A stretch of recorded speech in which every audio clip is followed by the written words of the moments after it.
Well, hello and welcome. Good afternoon, friends. Welcome back to Unbreakable Enterprises. And today we are digging into the Unbreakable Faith series. There are so many things that happen in our life that have an opportunity to test our faith. And sometimes they build the beautiful faith muscle. And then sometimes we feel like we've had a little bit of muscle atrophy. I know you know what that feels like. There have been so many seasons in my life where I have really and truly had to pull back, but God always provides. He always shows up, and He's always got the plan to bring us to exceedingly abundantly above. And we're going to hear all about that today, I believe, and the conversation that I get to share with my good friend. And some of you may know her, but those of you who don't, she is a rock star. She loves serving people, and she uses her platform to share the love of the Lord. So please help me welcome my friend and guest today, Miss Elaine. Elaine, welcome. Well, thank you so much for having me. And I always love it when people introduce me because I'm like, oh, I'm so glad that people think of these wonderful things, because we get in our heads sometimes and don't realize how much impact we're making. So it's really good. So thank you for that introduction. Oh, you're welcome. Well, I'm truly impressed when people understand that God is the one that elevates, right? And that they use the platform for His glory. And you have done that, Elaine, in many, many areas. And I'm sure, wearing the sash today, people can kind of guess what one of those areas might be. But there's so many layers to Elaine, just like there are to all of us, right? So before we get into beauty pageantry or mom homeschool or 7 babies, right? Before we get into any of that, I would love for you to just talk a little bit about who you are. Yeah. So I am Elaine Mingus. This is the USA Globe System, Mrs. Texas. I was a former United States of America, Mrs. Texas 2025. But more than that, I am a storyteller at heart. I always wanted to be a writer, imagined myself in the New York, corner office, writing the America's, next New York Times bestselling novel. Life did not go according to plan. And I have 7 babies. Not that that's a bad thing at all, but I just didn't imagine myself in the suburbs with a white picket fence and a red minivan. And it's just been a whirlwind, but I've enjoyed so much, learning so much about who God is and who I am and who He created me to be. Yeah. And there's so many layers to that piece, right? And I know we want to get into what does New York mean? Like, tell us about this journey.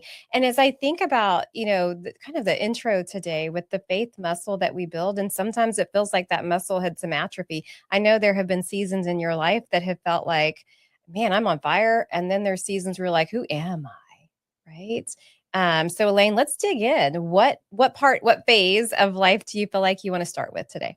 No, I love that. One of the things I actually just gave a speech the other day about the in between seasons. And I think a lot of times we see people's like rock bottom and then we see their like mountaintop experience and we forget about the times in between that really are developing those faith muscles. And sometimes we spend a long time there and sometimes we spend a short time there. I remember listening to a sermon and someone was like rejoicing because someone had finally gotten pregnant after like I think it was 27 years of trying. And I'm like, I don't even know when did she start? But I remember the number 27, so I could be wrong.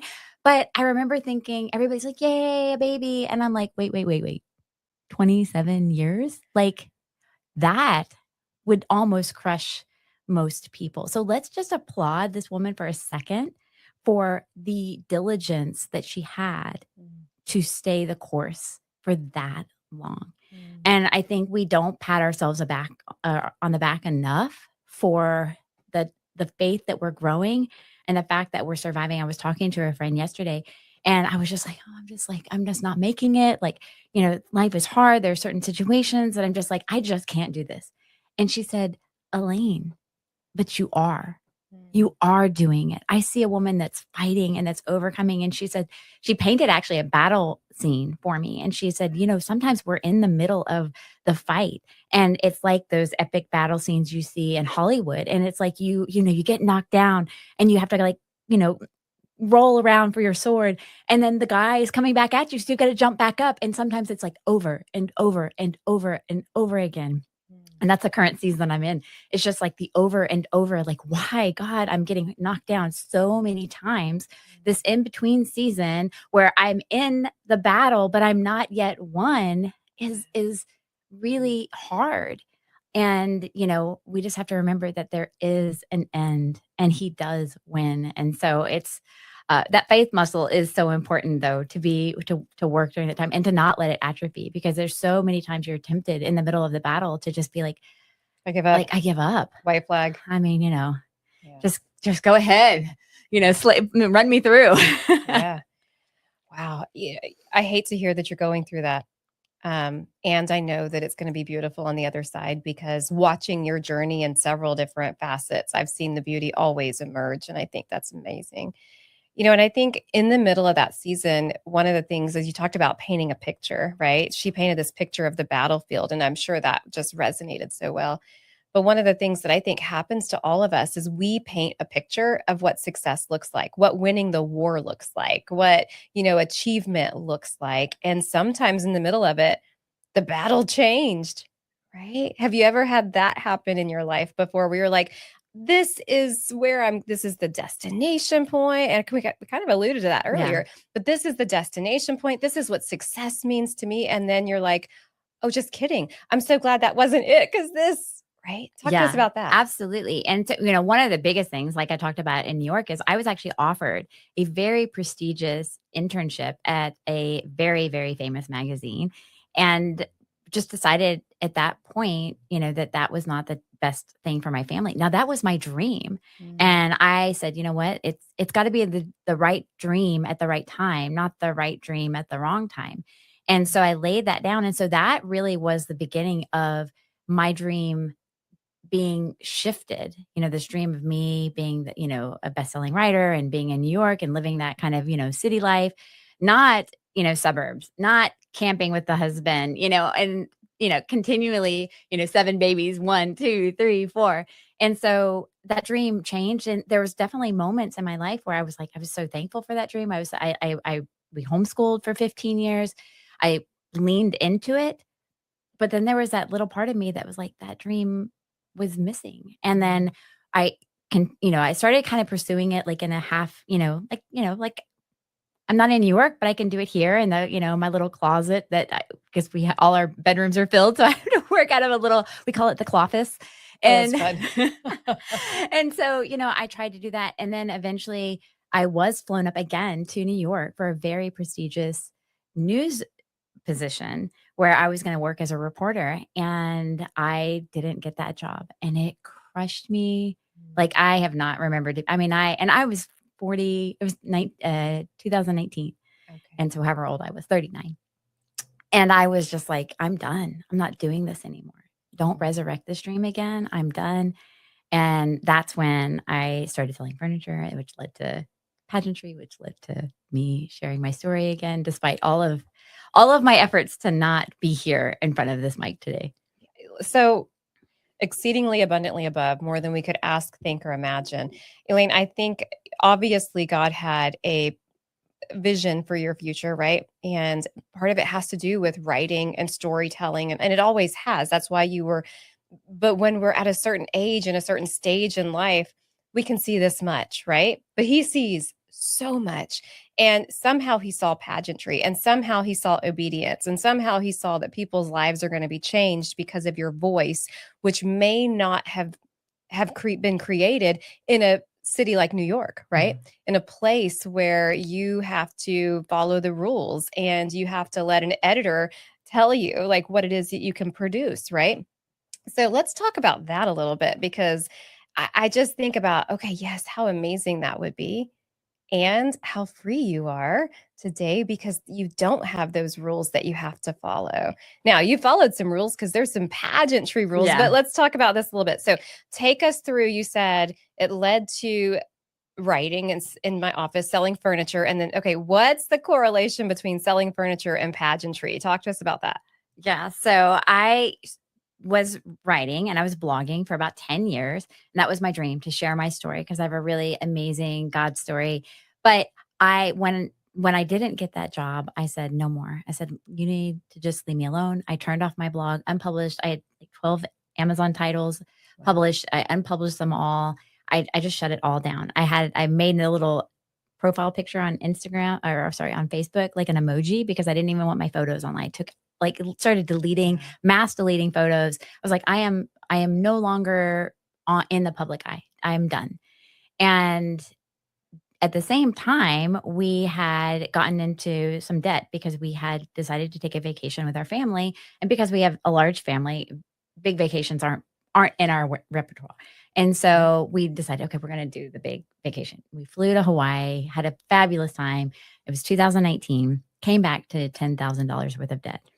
And my husband at the time, like that's exactly the time when I didn't get the job, and my husband was being pushed out of his job. And I was like, Lord, I don't know what you're doing, but we were in this debt and you've got to help us get out. And so one day I was driving and I saw a piece of furniture on the side of the road. Trash truck is like seconds behind me. And I'm like, I'm going to rescue that. That's a good little IKEA dresser. I just need some some staples and some nails and it'll be good as new. And I can sell that on Facebook Marketplace. And I did that for 6 months and paid off $10,000 of debt. Wow. And on top of, we bought a pop-up camper so we could take cheaper vacations. I paid for my kids' braces and cash. We had been formerly on welfare and assistance. We were paying for groceries in cash, and it just felt so amazing. And it was so easy. And all of that time, I said, I would feel this tap, like it's time to share your story. And I would literally put my hand above my head and say, leave me alone. I just sell furniture. And it didn't work out that way. And as much as I fought it, it's like that one scripture when he says, I tried to not open my mouth, but it was like fire in my belly. I could not hold it in. Yeah. And so when I saw, and of course, because of my background, I saw myself as kind of, like I'm journalist, I'm ex-roller derby, I am an ex-heroin addict, I'm kind of a little bit more dark baddie. I'm not seeing myself as this like sweet little, thing. And the Lord has actually been really good lately showing me that like that was never my identity, but it was something that I took on. And so when I saw Miss America speak at a women's conference, and she said, if you put on a crown and a sash, you can get into places and spaces that you would normally not be able to and share your story about Jesus. And that's really all I wanted to do, is share my story about Jesus and tell people that their past doesn't determine their future and that they can achieve amazing things. And so I was like, oh, that's cute for her. She's cute. She must have been a cheerleader, somebody that always followed the rules, that was never messy. And the next week I saw Mrs. Universe speak, and she said the same thing. She said, put on a crown and a sash. And if you were telling a story before, people will start paying attention that weren't paying attention before. And I said, okay, God, and you've been knocking hard, and I will answer this call, but you're going to build it, because I tried to build it last time and it crumbled around me. And I'm very bitter, burnt out from all of that. And then, once I said yes, everything started falling into place. And so that's how, and that led to pageantry. But the reason why furniture is connected is because it gave me the financial freedom and the mental space, I think, to consider another option outside of blogging and writing and public speaking, which of course I was doing before. Yeah. I love that entire story. I think it is so powerful. And I would love to hear from you, Elaine. Obviously for you getting into pageantry, you felt that nudge and you felt that pull. But as you think about all of the hundreds and maybe even thousands of women that you have connected with via different pageants, maybe even through some of the mentorship that you do, some of the ways that you support pageant, ladies, what would you say pageantry represents? Pageantry represents the ability to gain visibility using your story. And that's actually what I teach in my business, Pageantpreneur, is helping women get the technical, practical, strategic skills so that they can get their stories out there, because there are so many amazing women that have amazing stories, but they don't have all the technical skills that I had as a journalist, as a blogger, as somebody who, was on New York bestselling author, like book launches and stuff like that, where I saw all the behind the scenes, and I was able to recreate that for myself. And so now I'm able to recreate that for others. And so it's just that place where it gives you that platform to do better things. And it's always like, that Sandra Bullock moment where you're like, world peace. Like that's really what we're all trying to work for. And it seems so silly. And I remember after losing, which I didn't expect to losing my first pageant, I really understood that it's not pageant. It's not my love for pageantry, but my love for what pageantry does inside of me. Because it's like, I call it the modern day finishing school, Mm. you know. So talk to us about what that looks like for somebody. Maybe there's somebody that's interested in getting into pageantry, or maybe they, I think so many of us, we've gone through situations in life where we've unqualified ourselves for things. Maybe it's beauty pageants, maybe it's singing, maybe it's writing, right? And so for whatever reason, we put up this belief around what something is and we disqualify ourselves, right? So talk to us about maybe how could somebody step into that and who is it for? Pageantry is for everybody. And I see it a lot when people are like, "Oh, that sounds really interesting," especially because I really target high achieving women, women that are already building something. I'm like, "Have you thought about pageantry to help promote what you're already doing?" It's just that, John C. Maxwell says, "Get yourself out of the people pile." And there's nothing that'll get you out of that people pile faster than a crown and a sash. And I don't care what shape, what color, what ability, anything, your weight, height, and nothing disqualifies you. And especially in this modern day, I think there's even more so a push for representation. So we've seen women that have Down syndrome that have won major pageants because they're so well spoken, and they're fighting to show what their life looks like and make a space for them. And we've seen people that are other able that don't have limbs walking across the pageant stage, for lack of a better word. Sure. And it's a beautiful thing to see because you realize like your worldview is so small. And when you have all these people that are talking about their stories, I think stories are so, so powerful. When they're talking about their stories, you realize, oh, you're just like me. You just look a little different. And that's okay. And that's actually beautiful. Absolutely. Can you think of one story that in your years of pageantry that really just made an impact in your heart? Absolutely. It was the first time I lost. So one of my favorite stories is when I was in an art contest in 6th grade. And so I have to tell the story so that can really resonate. I I was a book reader, obviously, wanted to be a storyteller, wanted to be a writer. And so the book fair, the little scholastic book fair, Lisa Frank, Mad Libs, all the things Oh, was yeah. having their little annual book fair. And you could win $25 if you made the best poster. Well, I was like, yes, absolutely. I'm doing that. And so when the announcer came on the loudspeaker and was announcing the winners, he said, third place winner, not my name, second place winner. I was like, okay, cool. Like, I'm just waiting for that first place. And when first place came, he didn't say my name. And I thought, well, that's silly. Like I didn't even get third place. Like what happened? And then he said, and the grand prize winner is, and he said my name.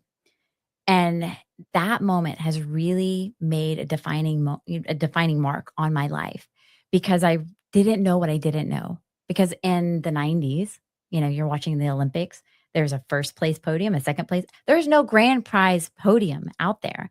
And so I didn't know there was such thing as a grand prize. And so as the pageant curtains are closing, they had announced the 12 finalists. And then they were like, oh, there's a tie, 13. And I was like, oh, there's my chance. And it wasn't. And I remember thinking, the curtains are closing and I am just devastated. And I heard the Lord say, don't worry. I have a grand prize for you. Wow. And that is exactly what happened. And in fact, later on, I realized the purpose is me sharing my story and the gospel because one of my sponsors had decided to run and she wins her first pageant. I'm running with her. I get third place. And I'm like, Lord, what are you doing here? And I walk into her hotel room and I'm congratulating her. I'm so excited for her. And she said, I am so excited. I know God is working, but did you know you're the reason why I know Jesus today? Wow. And I thought, that's it. That's the whole purpose. That's the grand prize. That's an eternal grand prize. That's not a rhinestone crown that fades and tarnishes. That's what I want. That's what I'm after. You're gonna have to keep talking because that was pretty emotional. Wow. Wow. And that's a story that keeps on giving to me because you still go through hard times. Like it's easy to look and be like, oh, they've done this and they've done this and their life is so easy. And, if you knew some of the things that were happening in my life, you'd be like, oh, I don't want to eat that sandwich. She can have that one. She can have that one back. And, I was actually listening to myself and I don't normally listen to my podcast anymore because I'm on so many, but I was re-listening to one the other day and I heard that story and I was like, Elaine, you're over here still chasing that rhinestone crown. You got to stop. You got to let God control the outcome. Stop trying to control the outcome because you don't even know what you don't even know. That's so beautiful. And it's so fun how the story of being, you said in third grade? Sixth grade. Sixth grade. It still sticks with us, right? Those defining moments, they don't go away, but they give us a new place to look towards, right? A new understanding. And I think that is just incredible. And wow. It just reminded me of the song by Ray Boltz from like the 1990s, the Thank You for Giving to the Lord, right? What a beautiful song that is. And he talks about, I dreamed I went to heaven and you were there with me, and all of the people that come to you and say, thank you, because of you, I'm here. Yeah. Right? Yeah. That just gives me chills just thinking about it. I always envision this sea of people listening to me speak on a stage. That's the kind of vision that I have. Like I want to speak to the masses. Yeah. And really sometimes I think maybe it's the masses that I'll see in heaven, from these little moments on on Zoom call podcasts or these podcasts or even the one-on-ones that I talk to someone and just listen to their story and let them hear my story. So it's either way, the vision will be fulfilled. Oh, 100%. And I'm glad you said that because there are so many people that feel like I'm destined to be a speaker. And we were all given a voice. So I do believe that we've all been empowered with the ability to speak. But I think sometimes people underestimate the value of any open ear, right? Mm-hmm. Because anytime God puts us in front of somebody, that is the same opportunity as if you were on a microphone on a stage. It may look different, right? But at the same time, what an honor it is that he puts us in front of people, whether you said, the massives or the one, because it could be that one, just like the girl that you impacted who now is sharing it's the ripple effect. It is. It is. And we don't always get to see it. And thank God you went to go congratulate her instead of eating pizza by yourself, in the room and being upset, which I'm sure I've kind of done that before, right?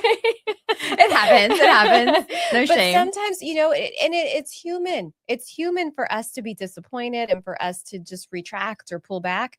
But man, there's power in those moments where we push through anyway and we encourage somebody else for what they're doing. Yeah. Well, and it's a timing thing too. I always think that, I was ready back then. Yeah. But God told me, he was like, there were things that I needed to teach you behind closed doors that you would have never wanted to learn with a spotlight on you. And also, and that's his kindness. Yes, that's his, I almost made it I had 4 interviews with MTV back in the 90s when they were doing The Real World. Yeah. Okay. Tell us about this. Well, I was doing roller derby. I was already a Christian. And I guess that roller derby caught their attention. So they interviewed me, got to 4 interviews. And then they were like, oh, maybe I'm not controversial enough or whatever.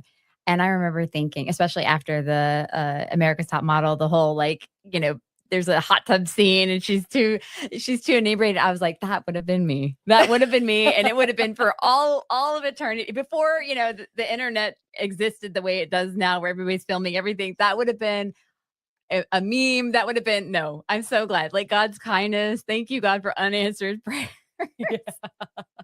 Oh my God. Well, he protects us. He does. Yeah. He does. I'm so thankful. And he protects those that we're entrusted with because, if I had had success early on, how would my children have suffered? I mean, they really needed me there and I had so many. So it's like, they needed that attention. And it was, and God didn't waste any time. The moment that, my son was, 5 or 6, right?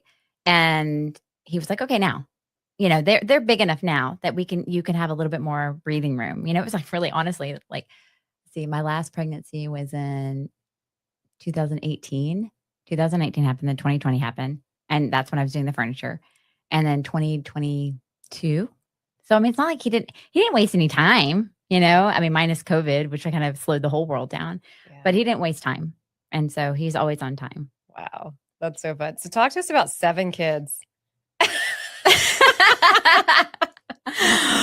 Give me 10 years.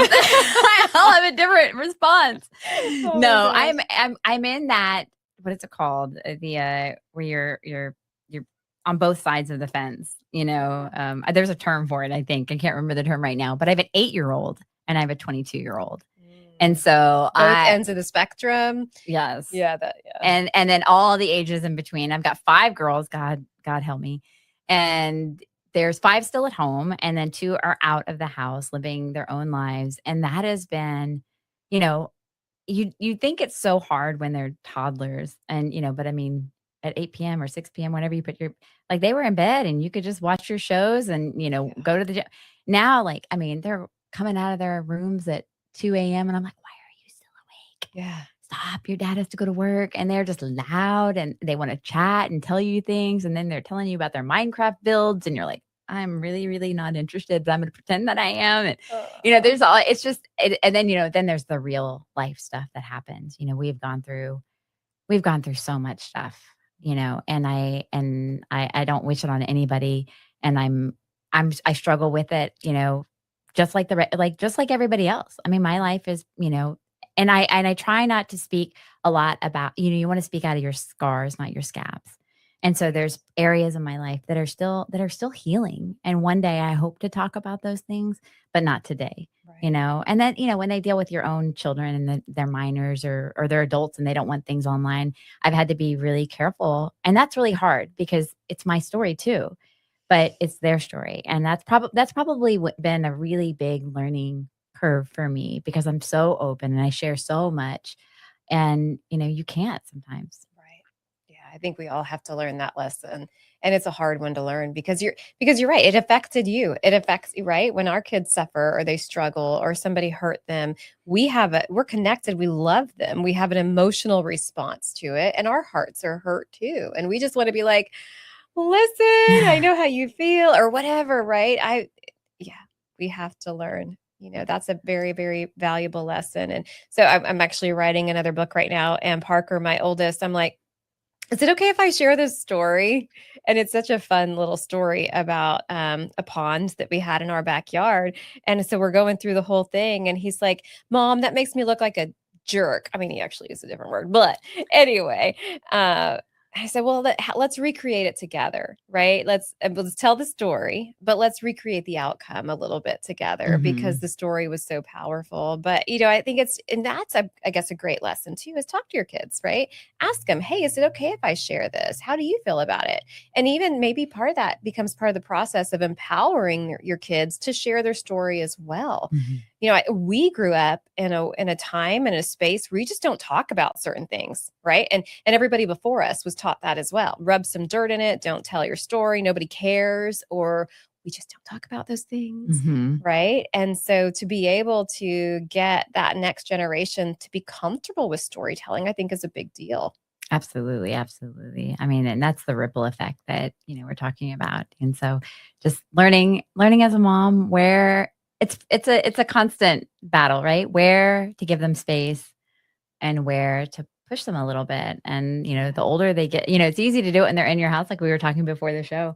But, when they're out and they have their own thing, it's a little bit different. And it's been a challenge. No one gave me a handbook on the adult children phase. I've been listening to Stormy O'Martian's Power of Praying, like older kids or something.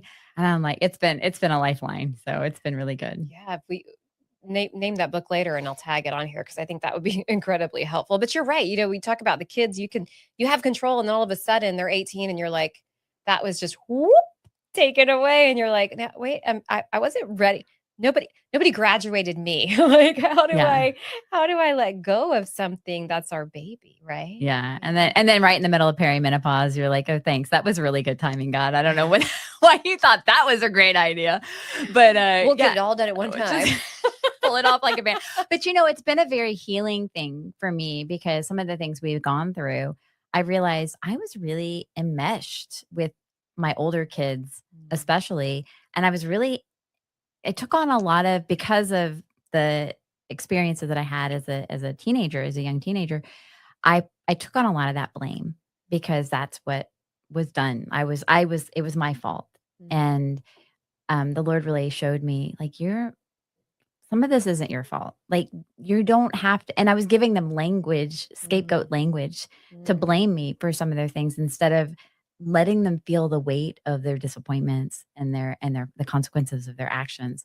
I was trying to I was trying to protect them, Yeah. but I was hurting myself in the interim. And so the Lord really broke that off of me. And that wouldn't have been able to be done earlier on. It was done during this season. And, I needed to learn it. Mm. That's a really hard lesson, especially if we're used to being pleasers. We're used to carrying burdens, right? And I know we didn't get to talk much in your early years, and we can certainly dig into that if you would like, or we can save that for you. You get to be the driver on this one. Either way. But I think we have come to the place that we want to protect, especially our kids, right? We want to protect them, and that's part of our nurturing thing.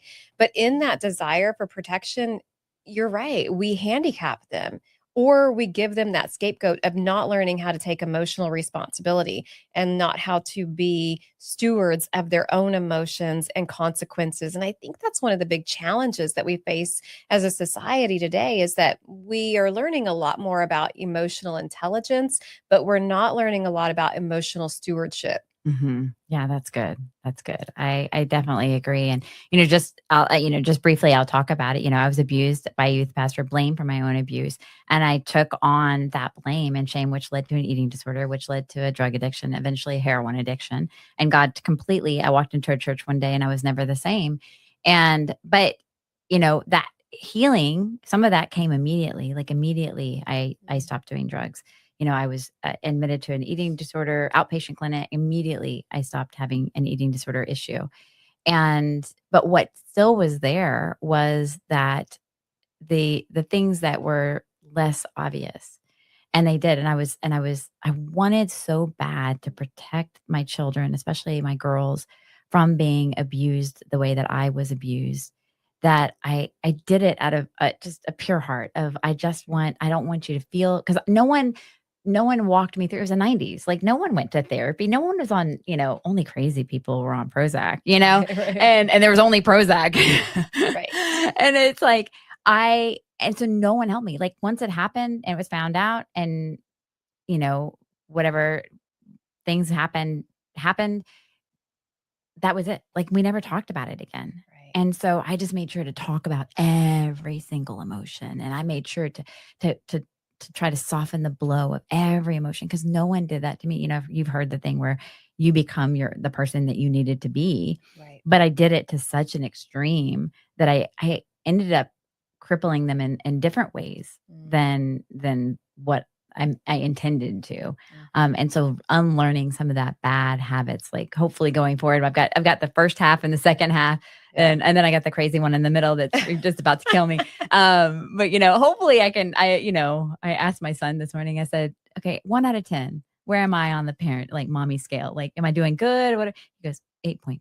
And I said, okay, all right, I'll take your 8.5. So, maybe the day that I die, it'll be a 10. Oh, wow. That's such a great reminder though, Elaine, because you're right. We have, all we have is hindsight, right? That's all we have. And so we know how we felt. What is also not taught is how the filtration process happens when a trauma happens to me versus a trauma happening to you, how that filter from our subconscious to consciousness is so different for each and every one of us, right? And so when we walk through something, even if it's the same thing, we're going to process it completely different. And the support that we need is totally different. And the resources we need are totally different. But all we see is what we needed, right? And we're like, I really wanted that. And yet our human children, adult, some of them, are, that's not what I need. And then how do we become that, right? And so I think what you did with your son is so incredibly important. How am I showing up for you?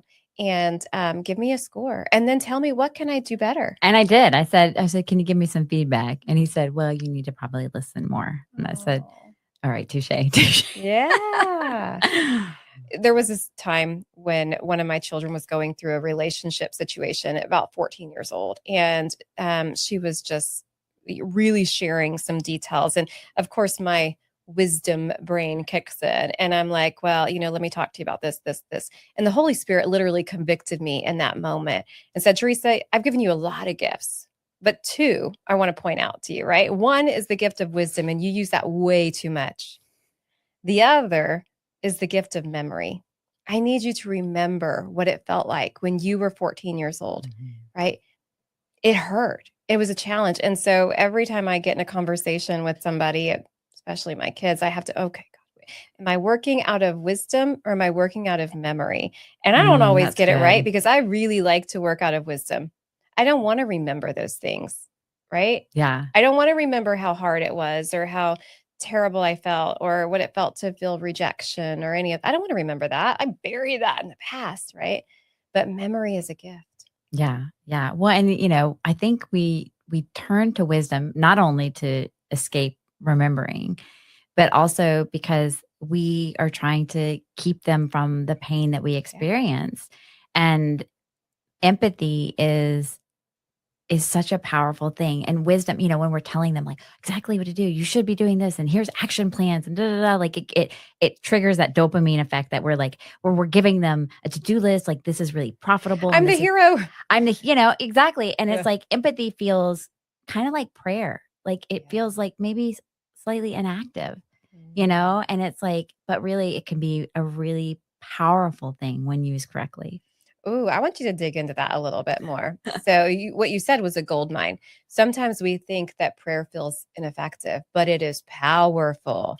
It is Yeah. powerful. I mean, and last night, honestly, in my own life, there was something that happened, and I was like, I mean, to my 2 daughters, they're visiting together, and I was like, I've got like, they're thousands of miles away, hundreds of miles, however far it is away. I'm not sure how much it is. Girl math. There's like Texas, and then there's not Texas. The rest of it, I have no clue. Anyhow, and so I'm like, all I can do is pray. And so I'm at the gym, and I'm like praying in tongues, and I'm just like rebuking the devil, and I'm doing all the things. And they, you know, pretty quickly afterwards are like, it just lifted. Like Wow. whatever it was that was feeling lifted. And I was like, I need to remember. I need to remember to pray more. And I've been really convicted lately, like, the Our Father, and how much of a like conclusive prayer that is.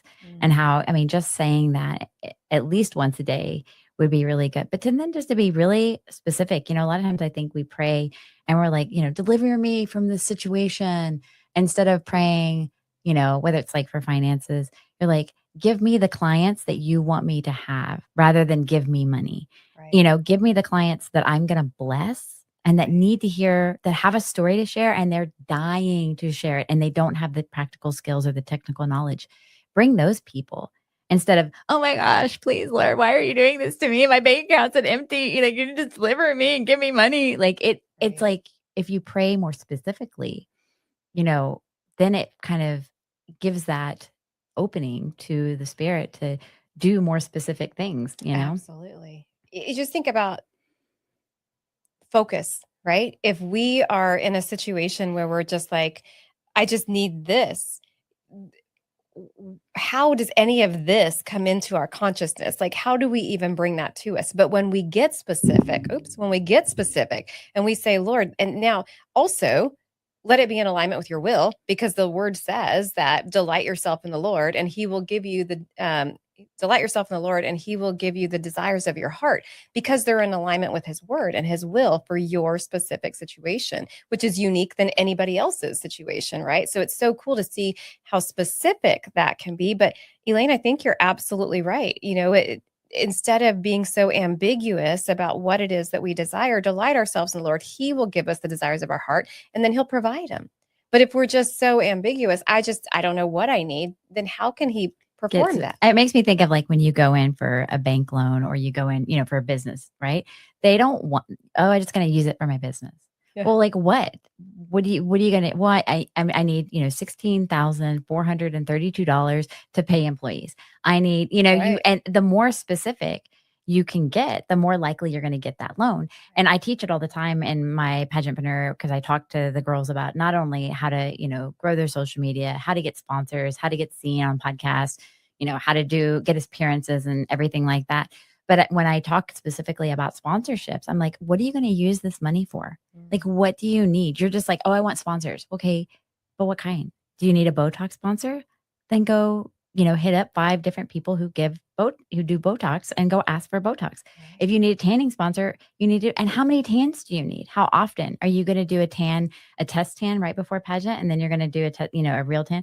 Like, be super specific, because one of the things that people fly away from is lack of clarity. Sure, because they don't know what they're committing to. They don't know. And I'm like, you have to make it stupid easy for them to say yes. You need to make payment easy, or whatever your product giving is easy. They need to see the value that you're bringing to the table and that you're going to be a good steward of it. And so the more specific you can get, it actually, the specificity is not for them.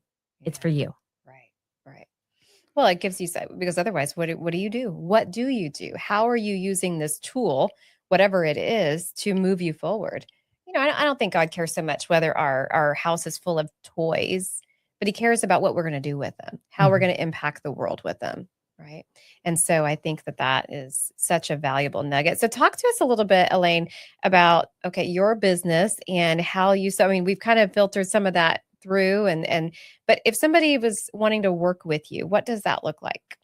So I do one-on-one coaching, and I have a 6-week program called Unforgettable Queen, where we walk through the storytelling process. So story is actually my pageant platform. It is at the center of everything I do. Going back from when I was a little girl, wanting to write stories, to my 6th grade art contest, where I was really driven by story. The first session we do is a one-on-one story session, where I really just let them talk. I said, "Tell me the story. It was a cold, dark night, rainy, and I was born until right now. Tell me every single bit of it." And the Lord has really given me the ability to go in and see the common thread that they don't see, because to them, they're myopic to it. Like, they're so close to it. It's hard to see the overarching message. And then we go down and we get their 5 signature stories that are like stool legs, to support the main overarching story. And then our second session is story as well, but it talks about how to use story strategically to get your message out there. Then the next one is talking about social media, how to use your story on social media so you gain followers, how to make sure that your message is super clear, because clarity breeds virility, meaning that the more clear you are, the more people are going to follow you, because people follow clarity And predictability. Yeah. And, and it doesn't have to be something like, oh, I, fell from a mountain and miraculously was healed. It could just be a small story about, how you dealt with something as a mom that's really small. Every single story matters. I've had people make so much impact with their tiny stories, because they were so specific to what I needed to hear at that moment. And then we go into sponsorship, how to land sponsors, which is the same thing. You're just telling sponsors your story. You're saying, "Hey, are you going to get on board with me?" And you make it silly, stupid, easy for them to say yes. And then going out and then getting other media, news, nightly news, getting in book launches and stuff like that, getting on podcasts. And then we do a wrap up session where we kind of just, dot all the I's and cross all the T's. And then, if they need other things, I have like more technical support things that we can do. I set up, we have Go High Level, where we set up back end, where we can do funnels and stuff like that, and hire VAs. So if they want to grow something out, because that's really my goal, is to grow beyond the crown and create an empire and a kingdom beyond the crown for the kingdom. And the more that we can do that, because it's nice to say, "Oh, I'd like to tell people about Jesus," but how? And in this day and age, learning AI, learning how to do the tech is part of that. Sure. And there, obviously, God can do other things and just magically. Yeah, but what a gift to be able to magnify your voice in ways that people before us never had access to. Yeah. Like, I'm sitting here thinking, for people that, aren't using tech right now and aren't using things like Go High Level and aren't using tools to really showcase their business and their story, it seems like like you've got the best drill in the toolbox, right? But you're just not using it. Like, it is the thing that changes everything, but we don't invest the time to figure out how to use it, and we lose opportunity, right? Imagine going back and trying to refurnish some of the furniture that you had, and you were trying to do all of it with like a wood chisel. Yeah. They're wrong. And now, the market is not too saturated. Now is the time. It is the easiest time with AI. We've got vibe coding with Lovable. You can create your website in seconds. We want to make sure it doesn't look like AI slop, but there's ways, and that's what I teach also, is how to make AI look very unique to you is a really important tool. And it's so easy. Like you don't have to be I mean, I used to hard code, right? Hand code, like we were writing it in text files. So, Wow. I mean, I know the back end, but you don't even have to do that anymore. No, You it's can, incredible. it's so silly easy. Like if you have a dream, you have a message to share, it is no better time than this. That's so beautiful. Well, I appreciate that you are so bold about your faith and that you're so bold to share your story, even when you're walking through it. So many people, I think, Elaine, and we did talk about scars and scabs, right? And Mhm. there are certain times, in fact, with the Unbreakable conferences, for a long time, I was at my very first conference, I was like, who has a story? And I prayed and the Holy Spirit gave me names. But then I decided, you know what? There's certain messages that aren't ready to go on a stage yet. There's Mhm. some development that needs Yeah. to happen. There's some healing that needs to happen. And we've got to make sure that sometimes our story doesn't just like spill over and everybody is bleeding right along with us, Yes. right? But that we cultivate that. And so the skills that you talk about developing Mhm. and walking through those things, finding those defining moments, jotting it down. I think one of the things I would like to have you elaborate on just a little bit before we end is, we're with technology, we can be busy all day, every day. Like Mhm. AI doesn't sleep, and some people aren't sleeping right along with it because it gives you, like you talked about, dopamine and those types of things, right? It can be an addiction, and personal experience, right? Oh, girl, you're speaking my language. I totally understand. Yeah, it can be an addiction, but sometimes the more we push, the less progress we really make Mhm. because we're just chasing the next thing. And so when you're talking to ladies, they're going through pageantry and the things that you ask them to do is just kind of do what we old school called a brain dump. Let's get these things Mhm. out of us. But that takes intention and it takes time and a willingness to be still, right? So I would love to get your feedback on that because as I think about you mentioned something so powerful. You said even the small stories matter. We can make a encyclopedia botanical library sometimes out of one small story when the Holy Spirit breathes on it. Mhm. Mhm. I absolutely agree. And one of the things that I've learned recently is boring is productive. Mm. And there's actually a bank. I think that's it's It's their slogan. PNC. Okay, it's their slogan. Like we're the Yeah. most boring bank ever. And I'm like, I wouldn't understand that unless I had walked through it, especially as a vintage furniture dealer. Like you're like, oh, I'm gonna sell the orange chair and the pink this, and people want brown. Sure. They want brown and they want brown Yeah. and they want brown. And it's so ridiculously frustrating, but that is what sells. And so that's what I sell if I'm going to make money. Like I can paint stuff hot pink all day, but unless I'm like in a certain echelon of people who, need these like really fancy pieces and I'm selling them for 10 to $30,000 a piece, like that is not a good market for me. I'm Sure. selling to the average, person who's just trying to redo their house. And so I stick with brown. Yeah. And, I think that it's important to remember that structure and strategy is so important. Sometimes we are chasing the next best thing, the shiny object syndrome. And I've been like you, just, we do. It's that dopamine hit. We love it. We love being productive. But sometimes, I think it was like Einstein or somebody like that said something about like about movement. Mm. Doesn't all movement doesn't equal action. Mm. And we have to remember we're trying to find things that actually move the needle forward, not Right. just look important. Yeah.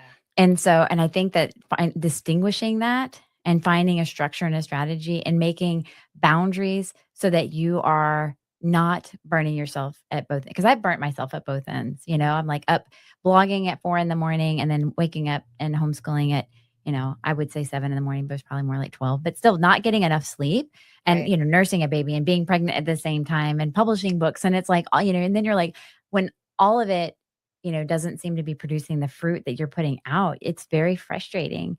And so remembering like just do the thing that makes the most sense and it produces the biggest ROI first and create a strategy and structure around that. And then you can add all those other arms and legs. And you know, it I love adding arms and legs. Like that's so much fun, right? Mm. But if that one main arm and leg isn't producing fruit, then you still just have a dead a dead tree. I'm seriously thinking, Elaine, as you're saying that, that's why God only gave us 2 legs and 2 arms, because we haven't produced enough fruit to be an octopus. And we would look crazy, and that would probably be really hard to sew a shirt that fit like an 8-armed woman. That's so funny. But you're right. Yeah, it is fun to create and to build. And in today's world, we can. But what is the impact? What is the thing that we're destined to do, that we were created for? And will we commit and stick to the process? And I think, that's something about pageantry for you. Obviously, you shared the heartbreaking story of not becoming the winner at your first pageant, but you committed because you knew that this was part of your plan and purpose. And whether you got the crown the first time or not, you decided, I'm going to stick to it. And how many pageants have you done? This will be 7. I think this is my 7th. I'm doing a different pageant than this summer, and then my 8th will be next summer, which is this one right now.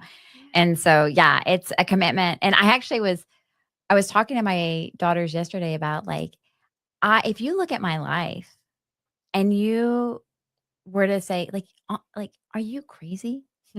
Have you gone insane? It hasn't worked out yet, in the way that you dream it in your head. And you just keep pushing forward. It's gotten to the borderline insanity at this point. And that's what it is. It's the commitment, because the commitment can't be attached to the outcome.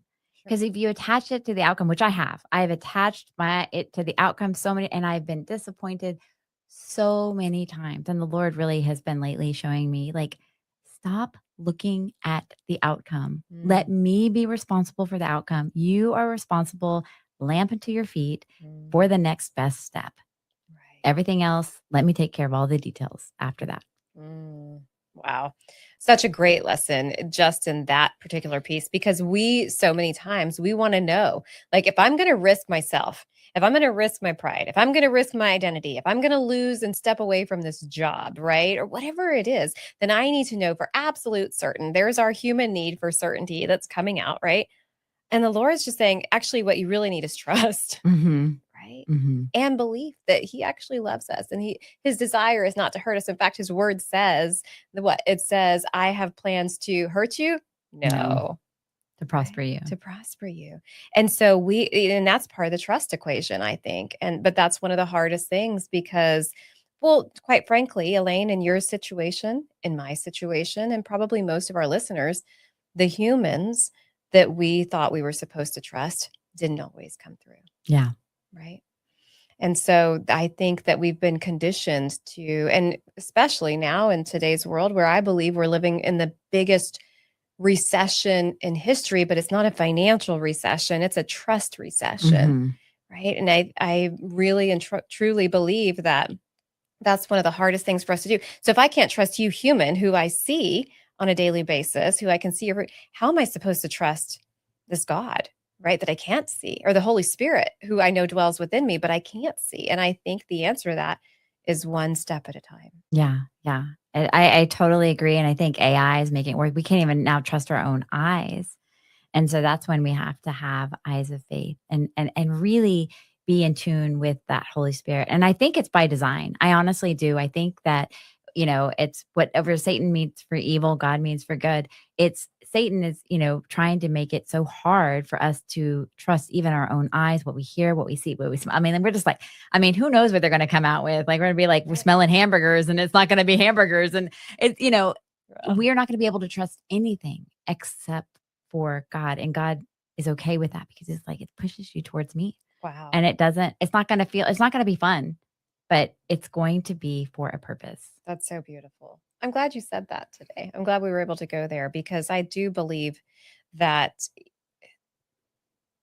is the truth, right? That is the source. And I think it brings Him great delight when we learn to hear His voice and we learn to trust Him. And I think a big piece of that is learning to be still, learning to shut down some of the other noises. I was going to jokingly say that apparently He needed me to have that young, because I've always had terrible vision. So I don't know if I'm looking at something real or fake since I was a baby. but there are corrective lenses. And I think his word is our corrective lens. Absolutely. I 100% agree. How fun. Well, Elaine, I have so much enjoyed today's Me too. conversation. Oh, I would love to hear from you. One last thought, one final.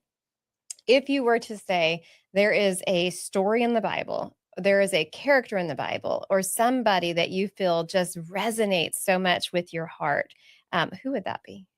Well, obviously, because I do pageantry and I think that there's a pageant in the Bible and it's Queen Esther, and that we are created for such a time as this. And some of that is, Esther, she didn't tell them what she wanted done. She asked for advice. What should I have done to me? And that submission to Mm, what do you want me to do puts you in place to be the queen. wow. That's beautiful. Mm, I Thank you. love that. Wow. Well, thank you so much for your time. I know people will be connecting with you. I'm sure you're probably going to get a lot of people following you to say, I'm not interested in pageantry, but can you tell me how to tell my story? Absolutely. And I'm open for, I mean, that's really my goal is to tell people, is to help all high achieving women tell their story.